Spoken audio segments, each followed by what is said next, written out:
usathana unestrategy akaye asenze uyalwa kakhulu nabantu abatsha kakhulu kunento akayaziyo xa abantu abatsha bekuyiposition ibandla lizawuspreada umhlaba wonke izwi lenkosi lizawushunyayelwa laziwe umhlaba wonke ulwa kakhulu ke nabantu abatsha nobe silwa nathi sikora abantu abatsha bathakethe kakhulu amen kanga ngoba xa ufunda incwadi I think Exodus 1 Genesis ufumanisa uFaro ekhupha instruction baba babulawe bonke abasazalwayo amen ngiyabonakala ngokuba ulwa nenzala nabakhulayo ufuna ubaqoqa inhloko ufuna uba bangabheki indawo bangakholwa bangathini amen kodwa siyabonga uThixo siye sivuye xa abantwana bakaThixo befohla kunjalo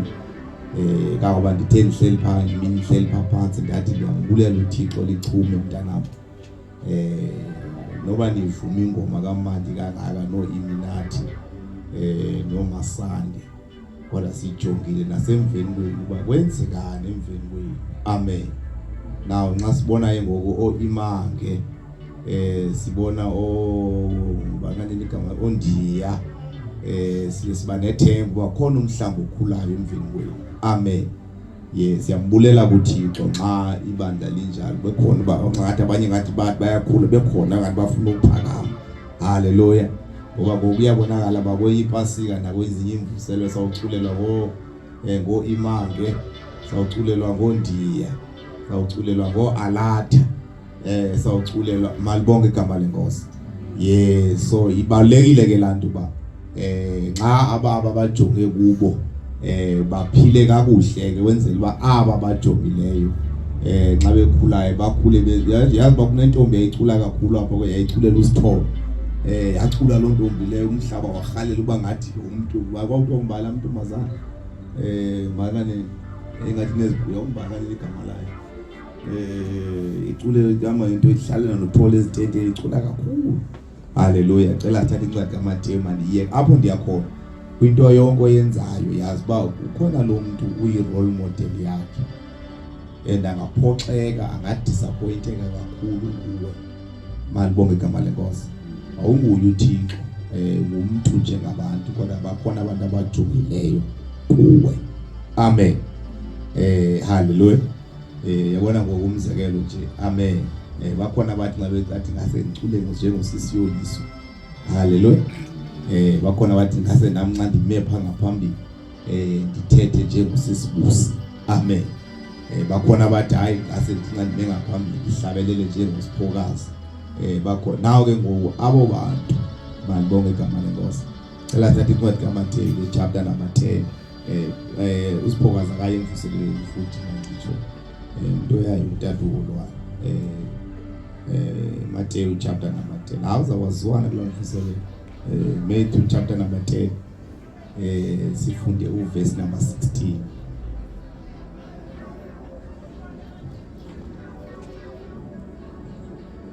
Hlaba verse 16 kunahloko ndaba intshutshiso ezayo persecution predicted malibonke igama lenkosi cela uthandaze bonke Baba egameni lenkosi uJesu waseNazaretha izwi lakho linguwe izwi lakho lingumlilo odlayo lingamadoda siqondisa endleleni dala ngalo Thixo wethu sivule ingqondo Thixo namandla sibone umhlozayo umoya ingcwele singekafiki kuwo egameni lesegazini lenkosi uYesu Baba sifuna ukulumka Thixo wethu ingcwele sicela abazalwane kuncwadi kaDavide uNkulunkulu omhlangana athi sifundise ukuyimbali imihla yethu ukuze sizuze inhliziyo elimpileyo moya ingcwele moya wenyaniso nakaloku nje simakade siyakholwa sikalumki singekalivi izwi lakho Thixo wethu ingcwele thetha ngalo ke ngathi yaqala egameni nasegazini lenkosi uYesu waseNazaretha Father we thank you and we bow amen amen hallelujah siqale ku verse number 16 ithi leyam intshutshiso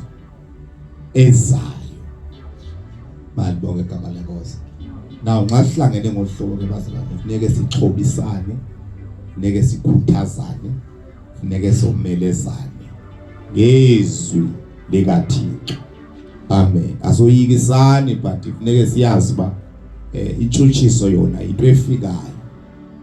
Hallelujah. Umzalwane uyatshutshiswa. Ndithethe nabazalwane se-Eastern Cape. Ndithe ngalamini uphakamisa isandla ndiyakwamkela Yesu njengenkosi nomsindisi. Impi iqalile. Hallelujah. Ya ungezingakwethusa izinto uthi hayi ngelixesha bendingasindiswanga bendinazi intshaba. Kodwa zitheni zasuke zanda ngoku xa ndamkele uYesu. Intshutshiso ezayo. Hallelujah. Kodwa kulonto yonke ke sihlangabezana nazo sibonga uba uThixo ukhona bazalwane. Ya asihambi sodwa sihamba noThixo. Intshutshiso yona izawuze futhi izalehlela nebandla lithutshiswe gqithi ke. Amen. Kodwa ke uThixo enguThixo nje emsoswana. Hallelujah. Uzawuma nathi kumadabi wonke. Hallelujah. Funda ke nkosikazi verse number 16. Niyabona ndinithuma njengegusha phakathi kwengcuka. Ndinithuma njengegusha phakathi kwantoni? Kwengcuka. Malibonga ndiyanithuma kunjalo. Ndinithuma nina njengegusha phakathi kwazi ingcuka. Amen. Ya ingcuka ke umsebenzi wayo egusheni kukuyibulala. Ingcuka umsebenzi wayo ukudla igazi lemfu. Ingcuka abifike khona ayishiyi kuhle. Kodwa uthi uThixo kunjalo ndinithuma phakathi kwazo ingcuka nina nizigusha. Malibonga igama lenkosi. Ya igusha iyakwazi ingcuka iyakwazi ukuzitshintsha ibe ngathi igusha. Kanti into nabazala ingcuka futhi iyayazi into eyizele phakathi kwegusha. But uThixo kunjalo kuthi ndinithuma phakathi kwazo ingcuka nina nizinto. Malibonga igama lenkosi. Intshutshiso ezayo. Hallelujah. Iyawufika noli mntanami intshutshiso le into kufanele siyazi iminathi intshutshiso ikholwa iyalifikela lonke. Kodwa uthi uThixo ndinithuma njengegusha phakathi kwengcuka. Ndinithuma njengantoni? Phakathi kwantoni? Kwengcuka. Malibonga igama lenkosi. Qhubeleka Nkosi. Ngoko yibani nobulumko njengenyoka. Njengoba ke ngokuniza baphakathi kwazo ingcuka nezigusha nina lumkani. Hlakaniphani njengenyoka. Malibonga igama lenkosi. Uthi uYesu ethandaza kaloku bazalwane ndiyathandaza ngapha. Andithandazela uzubasuse kulihlabathi. Ndithandazela ubagcine kuyinkohlakalo. Malibonga igama lenkosi. Ya asisindiswa siyathwe siyohlala phakathi siyohlala sodwa. Sihlala phakathi kwabantu, sisebenza nabantu, sifunda nabantu, sikhonza nabantu. But into kufuneka uyibambe wona lizwi likaThixo. Ndinithuma njengezimvu phakathi kwengcuka. Malibonga igama lenkosi. Ya uyazi nje lonto le hlakaniphani ke nina njengenyoka. Njalo nje ikwazi ukuhlola ikwazi ukusensa sesiphe sisimo sikuso ngoku. Malibonga igama lenkosi. Ya qhubeleka inkosi kasisithandaza. Nilulame njengamahobe. Ningabi namaqhinga njengehobe. Kodwa nihlakaniphe njengenyoka. Ya inyoka ihlakaniphile inyoka ibona inyoka ithi twahlakaniphani njengayo. Akufuneka umzalwane ongazi uhlakanipha, ufuneka umzalwane ozawuhlakanipha. Ya avela hlakaniphe nje akwazi nje ukuba Thixo hayi ngeke ku. Ya ndinithuma njengezimvu phakathi kwengcuka. Hlakaniphani njengenyoka. Ningabi namaqhinga. Hallelujah. Ya ningabi namaqhinga njengehobe. Hallelujah. Hallelujah.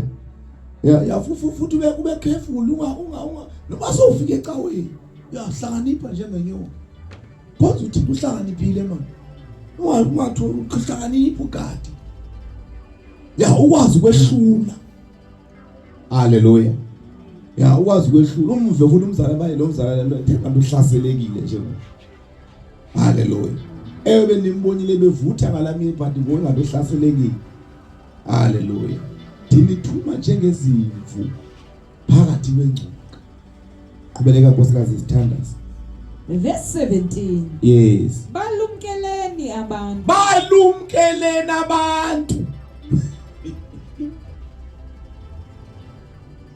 Emtshana balumkeleni abantu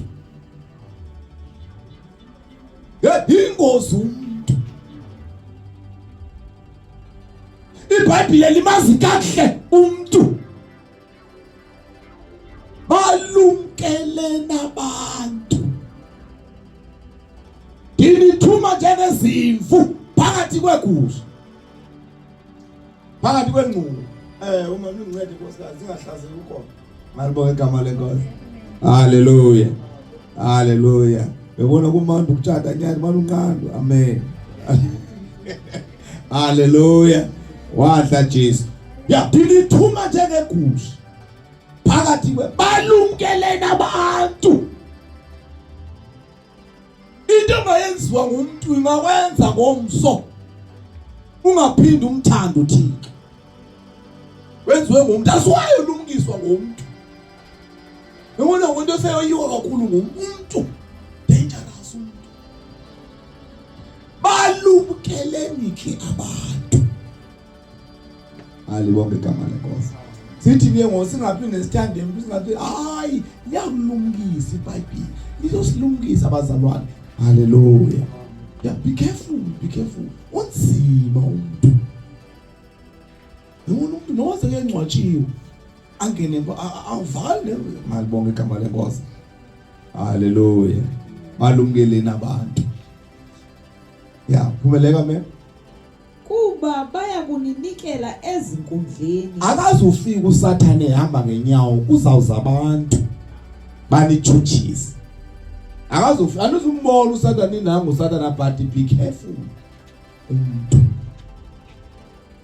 buza uYesu Kristu uhamba noJudas ushumaya noJudas uJudas wayekhona kwelaqela lalinikezwa amandla uYesu Kristu lindulo phuma lihambe liyoshumayela babuya befakaza besithi yonke into ibisenzeka ngawukhona Yesu yenzekile nangu nokungekho wayekhona ebekhona ngamaxesha wonke kuyothandazwa entabeni ebekhona ngowathi kwenzeka ukhona but the same Judas yaba nguye okwaziyo ukuthi nizambona ngoba ndimange balumkeleni kabantu bazawuninikela ningayeki ukukhonza uThixo sokunjalo bazalwane haleluya ndinithuma nihamba phakathi kwengcuka lichuma esikhumeni mntanami ngihamba phakathi kwengcuka mtshonyana unyana ngohayi bona komzali unyana ngoba hayi ngoba ayikhulile ngoyindoda umadoda yazi unyana akwathi efika beKapa wafike wahlala unyana wahlala futhi engafumani umsebenzi especially sithi umlandeli awufumani umsebenzi ke apho eMaitland wayeyiklina wena cha nyana sakhona nje yabuya yini balisethe into ebuhlungu ilwile lathi umsebenzi ulwile andilwile ndamanwani ngaxoxa noxolo nyana ulwe nabani emsebenzini umnyumama lo wamthini mashi hayi kodwa benimthwala omnyumama mina ngoma namhlanje ndiyambetha namhlanje ndiwe finish indaba yakhe malibonke igama lenkosi niphakathi kwengcuka abazalwane uyabona lapho khona uYesu ezawubonakala khona uthobe qoma Thixo leni ibhlungu le ndiyenziwa apha emsebenzini but izwi kaThixo limile ke ngokulithi ndinithuma phakathi kwazo ingcuka uyabona isalvation insindiswa soyiyo le ayiveli nxa silapha ivela kahle xa siphaya emisebenzini, siphaya ezifamily, siphaya ezikolweni, siphaya ehlaleni. Kuvele ke ngokubonakala lapho khona isalvation yakho kufuneka ivele khona. Kukanti uba enene hayi kase lapha sithova ikeyboard, sithova ingoma, sithova sisasingasindiswa sonke. But masiphuma bese sihambe siyaphakathi kwakho. Kulapho khona kuzobonakala khona uba yingcuka le kwanye igusha. Mali bonke igama lenkosi. Ya ndinithuma sayikubona lona le mashiwa ndiyaqambela mama. Dinithuma njengezimvu phakathi kwegusha. Wena ke njengomntwana kaThixo awenzi izinto njengoba ihlabathi lisenza. Ya uba nendlela yakho wena yoba njengoba ndingumntwana kaThixo andiyiboni ngolhlobo bayibona ngalo abanye abantu. Dinithuma njengezimvu. Balungeleni ke ntoni? Abantu. Qhubeleka nkosikazi sithanda. Kuba baya kuninikela ezinkundleni. Awuninikele ezinkundleni. Ya. Nikatswe ezindlini zesikhulu. Nikatswe. Uyabona ukuze ivangeli libe liyafika nakuthi kwajutshiswa ibandla. Bajutshiswa abazalwane kakhulu baphuma bebaleka kwindawo bagcwala indawo bashumayela. Injutshiso inamacala amahle. Ungayijonge icala elirong. Hallelujah. Qhubeleka sithandazi. Verse 18. Yes. Nomiswa phambi kwabalawuli nokumkani ngenxa yami. Kulapho niya kundingqinela khona kubo nakuzwe inhlamba. Uyabona ingonca senimisi uMathe kulapho nizawungqina khona. Bazaninikeza iplatform yokuthetha ngalo Yesu. Malibonke igama lenkosi. Xa ufundiswa lenkosi bejutshisa kunamadoda ngaseBhayibhelini anzima bawumzana. Kodwa kunendoda lapho khona uthiwa yayijutshisa yayibani yayufesta manje yayibani. Kodwa le ndoda icaba yayisentrongweni. Njengoba ilapha entrongweni ivaleleke kuba bayaxoxa kwabiza omnye wayemkhulu na kwathi mayaphuma lesentrongweni. Xa ifika yafika yashumayela.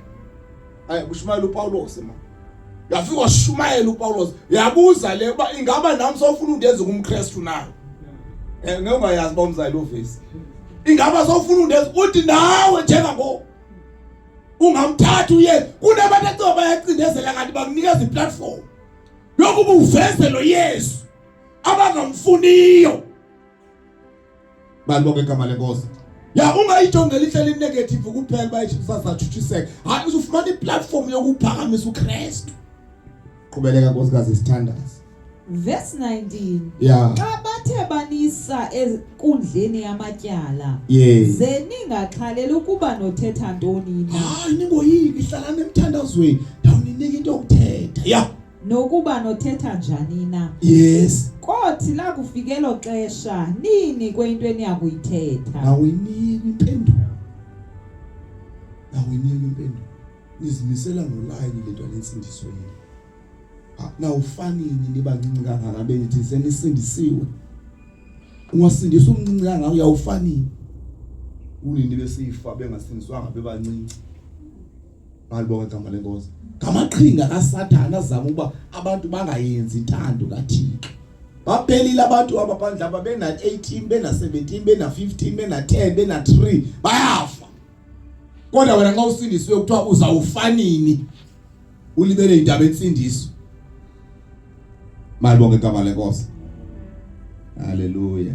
Masifunda iPhilippi sithanda semazana lesikolo. AbaPhilippi chapter number 3 verse number 7 sithandaza. Wabalika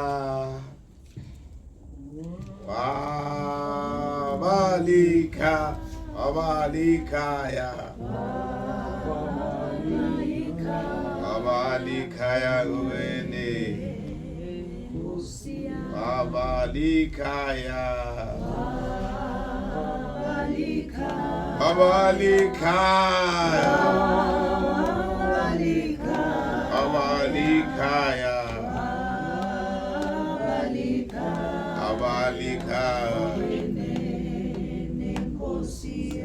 Funda verse 7 ngenkosikazi sithandaze lesikhathi. Kodwa zonke ezo zinto ndandisithi ziyinzuzo ngoku ndizithatha njengelahleko ngenxa kaKristu. Kukho izinto ndandizibona zibalulekile, ziyinzuzo empilweni yami, ndizithanda, ndizixabisile. Ndandingaziboni ndehlukana nazo, ndandingaziboni ndiphila ngaphandle kwazo, ndandingaziboni ubomi bam ngathi abukho